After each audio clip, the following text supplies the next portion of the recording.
त्याचाही प्रस्ताव समोर येईल। काय तुम्ही सांगाल लोकसभा निवडणुकीनंतर पहिल्यांदा एनडीएच्या बैठकीला लोकसभेनंतर जे निकाल लागले त्यामुळे मोदीजी आणि एनडीए सरकार स्थापन करणार आहे मोदीजींच्या नेतृत्वाखाली। त्यामुळे मी मोदीजींचं मनापासून अभिनंदन करतो, त्यांना धन्यवाद देतो।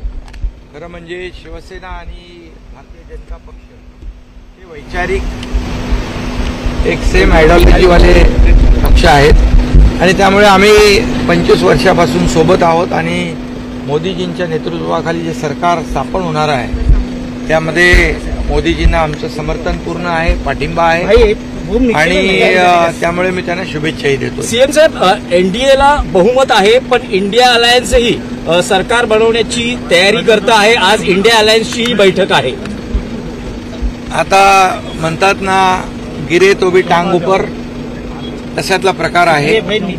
कारण त्यांनी अगोदर देखील म्हटलं होतं की एक मोदी द्वेषाने पछाडलेले लोक, मोदी हटाव मोदी हटाव मोदी हटाव, मोदी हराव मोदी हराव, बाकी दुसरा काय अजेंडा त्यांच्याकडे नव्हता।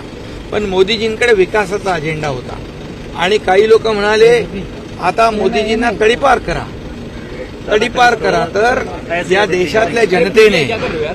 देशातल्या जनतेने बोलणाऱ्यांना, इंडिया अलायन्सवाल्यांना सत्तेपासून रोखून त्यांनाच तडीपार केलेला आहे। त्यामुळे मोदीजींच्या विकासाला लोकांनी मतदान केलं आणि एनडीएचं मेजॉरिटी झालेली आहे। त्यामुळे मेजॉरिटी झालेली असताना तुम्ही सरकारची स्वप्न पाहणं म्हणजे मुंगेरी लाल की हसीन सपने पाहण्यासारखं आहे। त्यामुळे त्यांना त्यांचं लखलाभ हो। आम्ही एवढंच सांगतो, मोदीजींच्या नेतृत्वाखाली 10 वर्ष मोदीजींच्या सरकारने एनडीएने काम केलं आणि जे काम केलं त्या कामाच्या जोरावर या ठिकाणी लोकांनी त्यांना आशीर्वाद दिले। आता मिळालेली पुढची 5 वर्ष अधिक जोमाने, अधिक वेगाने मोदीजींच्या नेतृत्वाखाली एनडीए सरकार काम करेल।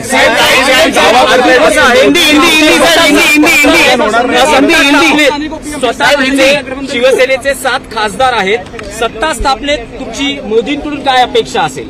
आता अपेक्षा घेऊन मी आलेलो नाही, मागण्यासाठी काय आलो नाही, आम्ही देण्यासाठी आलेलो आहे। त्यांना समर्थन देण्यासाठी, पाठिंबा देण्यासाठी आलेलो आहे।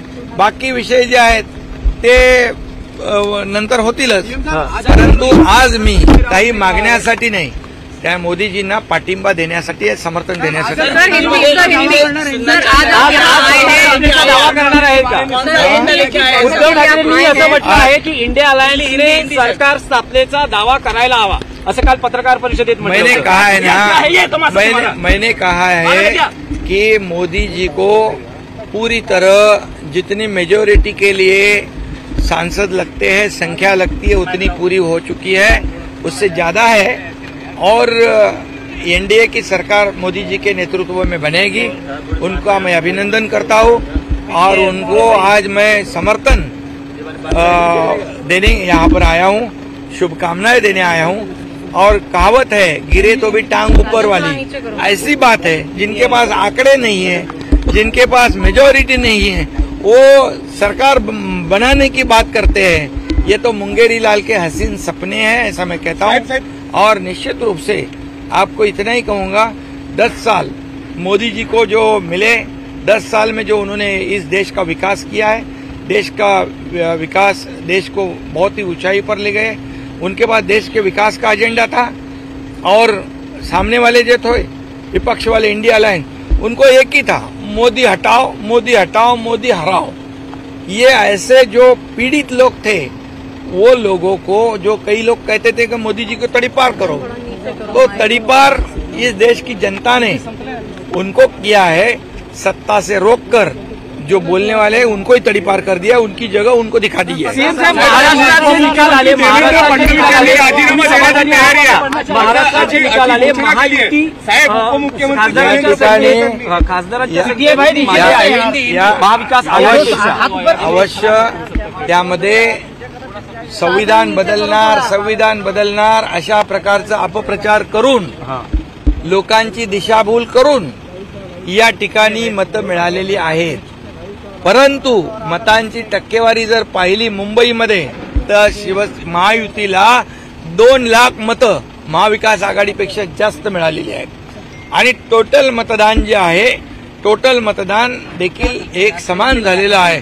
परंतु या ठिकाणी अपप्रचार, गैरप्रचार, संविधान बदलणार आणि घाबरवून एक दहशत निर्माण करून ही मतं मिळालेली आहेत. पण मूळ मतदार जो आहे शिवसेनेचा 19% 14.5% मतदार शिवसेनेचा आमच्या बरोबर आहे, राहिले 4.5% त्यांच्याकडे.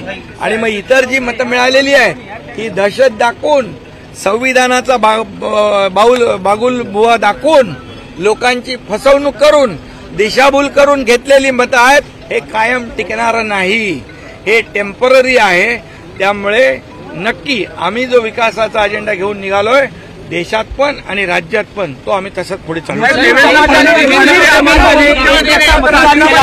मुस्लिम समाजाने एक गट मतदान महाविकास आघाडी आणि शिवसेनेने उभारण्याला केलेला आहे.